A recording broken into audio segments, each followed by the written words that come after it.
सुबह का वक्त था। शहर की भागती दौड़ती जिंदगी के बीच एक इंसान चुपचाप खिड़की के पास खड़ा था। बाहर लोग जल्दी जल्दी अपने काम पर जा रहे थे, लेकिन उसके भीतर एक अजीब सी खाली जगह थी। सब कुछ होते हुए भी कुछ अधूरा लग रहा था। नाम उसका कोई भी हो सकता था, क्योंकि यह कहानी लगभग हर उस इंसान की है जो दुनिया में रहते हुए भी खुद से दूर हो गया है। उसे लगता था कि खुशी किसी और की जिंदगी में होती है। सोशल मीडिया पर मुस्कुराते चेहरे, महंगी गाड़ियां, परफेक्ट रिश्ते, सब कुछ देखकर वह खुद से सवाल करता, मेरे पास ऐसा क्यों नहीं है। वह जितना दूसरों से अपनी तुलना करता, उतना ही खुद को छोटा महसूस करता चला जाता।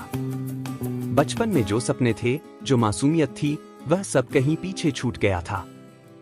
अब जिंदगी बस एक्सपेक्टेशंस निभाने का नाम बन गई थी। एक दिन यूं ही थककर उसने एक किताब उठाई, how to be happy with who you are. शुरुआत में उसे लगा कि यह भी बाकी मोटिवेशनल किताबों जैसी ही होगी, लेकिन जैसे जैसे वह पन्ने पलटता गया, उसे महसूस हुआ कि यह किताब उससे बात कर रही है। किसी ऊंचे मंच से भाषण नहीं दे रही थी, बल्कि उसके दिल के बगल में बैठकर धीरे धीरे समझा रही थी। किताब ने सबसे पहले एक सीधी सी बात कही, तुम खुश इसलिए नहीं हो क्योंकि तुम वो बनने की कोशिश कर रहे हो जो तुम हो ही नहीं। बचपन से हमें सिखाया जाता है कि बेहतर बनो और आगे बढ़ो, दूसरों से आगे निकलो, लेकिन कोई यह नहीं सिखाता कि खुद को स्वीकार कैसे किया जाए। लेखक समझाता है कि जब तक हम खुद से लड़ते रहेंगे, तब तक शांति मिल ही नहीं सकती।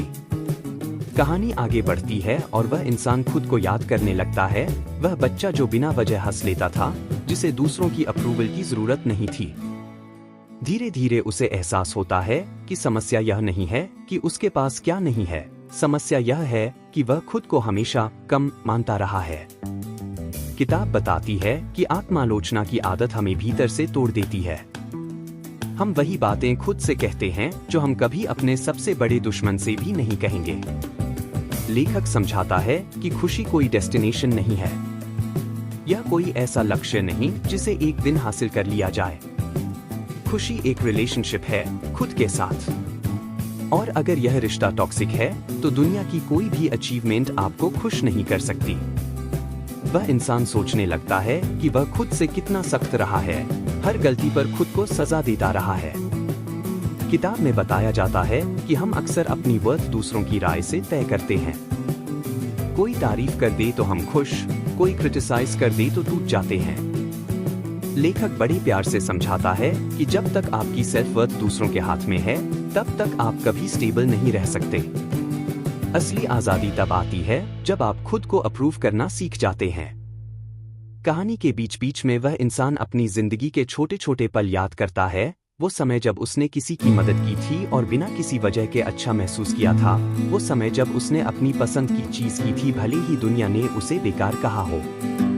किताब यह सिखाती है कि हैप्पीनेस बड़े अचीवमेंट्स में नहीं, बल्कि रोजमर्रा की सच्चाई में छुपी होती है। लेखक यह भी बताता है कि हम अक्सर अपने पास्ट को लेकर शर्मिंदा रहते हैं। जो गलतियां हो गईं, जो मौके छूट गए, वही हमें चैन से जीने नहीं देते। लेकिन किताब कहती है, तुम्हारा पास्ट तुम्हारा प्रूफ नहीं है, वह तुम्हारा टीचर है। अगर तुम हर दिन खुद को उसी पुरानी गलती के लिए दोषी ठहराते रहोगे, तो तुम कभी आगे नहीं बढ़ पाओगे। धीरे धीरे वह इंसान महसूस करता है कि उसे परफेक्ट बनने की जरूरत नहीं है। किताब साफ कहती है, इम्परफेक्शन कोई कमजोरी नहीं, बल्कि इंसान होने की पहचान है। हम सभी अधूरे हैं और यही अधूरापन हमें असली बनाता है। जब आप अपनी कमियों को छुपाने की बजाय स्वीकार कर लेते हो, तब आपके भीतर एक गहरी शांति जन्म लेती है। कहानी आगे बढ़ती है और किताब रिश्तों की बात करती है। लेखक समझाता है कि जब तक आप खुद को पसंद नहीं करते, तब तक आप किसी और से हेल्दी रिश्ता नहीं बना सकते। अक्सर हम दूसरों से वो प्यार मांगते हैं जो हमने खुद को कभी दिया ही नहीं, और जब वह प्यार नहीं मिलता तो हम टूट जाते हैं। वह इंसान किताब पढ़ते पढ़ते एक बात समझने लगता है, उसे अपनी जिंदगी बदलने की जरूरत नहीं है, उसे अपनी नजर बदलने की जरूरत है। वही जिंदगी, वही हालात, लेकिन देखने का तरीका अलग होते ही सब कुछ अलग लगने लगता है। किताब सिखाती है कि ग्रैटिट्यूड यानी कृतज्ञता कैसे हमें भीतर से भर देती है। जो है उसके लिए धन्यवाद कहना सीखो, तभी जो नहीं है कमी कम महसूस होगी। लेखक यह भी बताता है कि खुद से खुश होने का मतलब यह नहीं कि आप ग्रो नहीं करेंगे। इसका मतलब सिर्फ इतना है कि आप ग्रोथ को सेल्फ हेट के साथ नहीं, सेल्फ रिस्पेक्ट के साथ चुनेंगे।